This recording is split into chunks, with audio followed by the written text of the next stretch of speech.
Hello and good afternoon to you all. I am Dean Paet and this is our podcast. What we are going to do today is talk about DNA replication, transcription, and translation. I am joined by my two handsome friends, Roque and Lamograr. So, first of all, what is DNA replication? So, word alone, we could conclude that DNA replication is to make or to copy a DNA to make another DNA, or to replicate it to have two DNA. So, the actual definition of DNA replication is the process by which a double-stranded DNA molecule is copied to produce two identical DNA molecules. DNA replication is one of the most basic processes that occurs within a cell. Each time a cell divides, the two resulting daughter cells must contain the same genetic information, or DNA, as the parent cell. To accomplish this, each strand of existing DNA acts as a template for replication. And so, where does DNA replication happen? Where DNA replication occurs depends on whether the cell is a prokaryote or a eukaryote. DNA replication occurs in the cytoplasm of prokaryotes, and in the nucleus of eukaryotes. Regardless of where DNA replication occurs, the basic process is the same. So, when does DNA replication happen?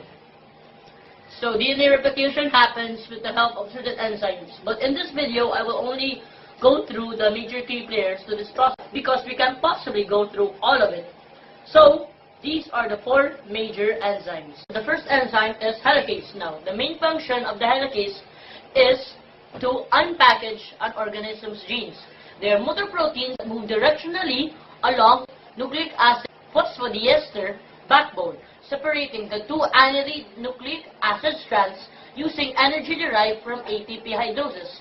So basically, for the process to start, this enzyme starts at the origin of the DNA molecule and for the enzymes to do their work. The next enzyme is polymerase. A polymerase is an enzyme that synthesizes long chains of polymers or nucleic acids. DNA polymerase and RNA polymerase are used to assemble DNA and RNA molecules respectively by copying a DNA template strand using base pairing interactions or RNA by half-ladder replication. As the helicase unzips the DNA, the polymerase follows suit. It starts to create new strands in the process. The next enzyme is primase. Primase is an enzyme that synthesizes short RNA sequences called primers. These primers serve as a starting point for DNA synthesis. In this case, the polymerase is the engineer and the primase is the artisan.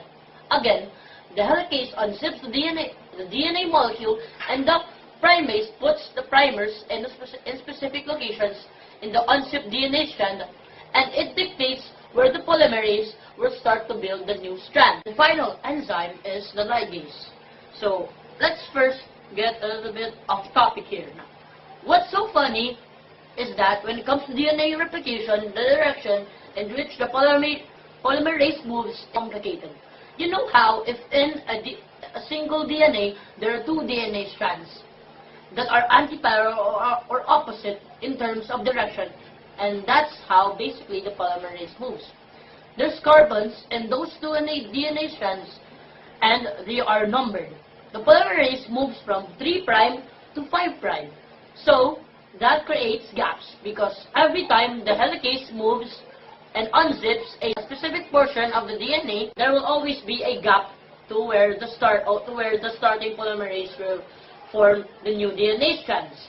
And as the other one from like 3' to 5' goes from left to right, and then the other one goes from right to left, from 3' to 5' again. So, there will always be a leading strand which the polymerase always continues or just goes in a straight line, and there's also the lagging strand which every time it unzips, every time the helicase unzips, it creates a new polymerase and then creating gaps.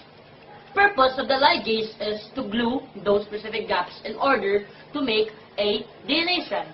And at the end, there are now two double helix DNA molecules, and we call it semi-conservative because with each DNA molecule contain one old strand and one new strand. And that is all I have to say about DNA replication. And now, for the next to be DNA transcription by Magni Lamograr. Take it away, Magni. Thank you for that introduction, Dean. As you know, my name is Magni Lamograr, here to talk about DNA transcription. Now, have you ever wondered how is it that a single cell containing a specific set of genetic material will result in the development of a fish, or a cat, or a human? To understand that phenomenon, we have to learn about transcription and translation. Today, we are going to learn about the first step in gene expression, transcription. Transcription is the process by which the information in a strand of DNA is copied into a new molecule of messenger RNA or mRNA. DNA safely and stably stores genetic material in the nuclei of cells as a reference or template. Meanwhile, mRNA is comparable to a copy from a reference book because it carries the same information as DNA but is not used for a long-term storage and can freely exit the nucleus. Transcription is carried out by an enzyme called RNA polymerase and a number of accessory proteins called transcription factors. Transcription factors can bind to specific DNA sequences called enhancer and promoter sequences in order to recruit RNA polymerase to an appropriate sequence. Together, the transcription factors and RNA polymerase form a complex called the transcription initiation complex. This complex initiates transcription and the RNA polymerase begins mRNA synthesis by matching complementary bases to the original DNA strand. The RNA molecule is elongated, and once the strand is completely synthesized, transcription is terminated. The newly found deformed mRNA copies of the gene then serve as blueprints for protein synthesis during the process of translation. And with that, I pass this discussion to Renz to continue with translation. Hello, my name is Roque, and I'm here to discuss to you the second step of gene expression in order that mRNA to be a protein which will make us. What is translation? Translation is a process by which a protein is synthesized from the information contained in a molecule of messenger RNA or mRNA. During translation, an mRNA sequence is read using the genetic rules that defines how an mRNA sequence is to be translated into the 20-letter code of amino acids, which are the building blocks of proteins. The genetic code is a set of 3-letter combinations of nucleotides called codons, each of which corresponds with a specific amino acids or stop signals. The ribosome has a small and a large subunit and is a complex molecule composed of several ribosomal RNA molecules and a number of proteins. Translation of an mRNA molecule by the ribosomes occurs in 3 stages: initiation, elongation, and termination, which will be discussed by Dean Paet. Again, it's Dean Jeff with Paet, and I'm here to discuss the 3 stages of transcription. So, first, during initiation, the small ribosomal subunit binds to the start of the mRNA sequence. Then, a transfer RNA or tRNA molecule carrying the amino acid methionine binds to what is called a start codon of the mRNA sequence. The start codon in all mRNA molecules has the sequence AUG or OG and codes for the methionine. Next, the large ribosomal subunit binds to form the complete initiation complex. During the elongation stage, the ribosome continues to translate each codon in turn. Each corresponding amino acid is added to the growing chain and linked via bond called a peptide bond. Elongation continues until all of the carbons are read. Lastly, termination occurs when the ribosome reaches a stop codon, UAG, and UGA, or UAA, UAG, and UGA.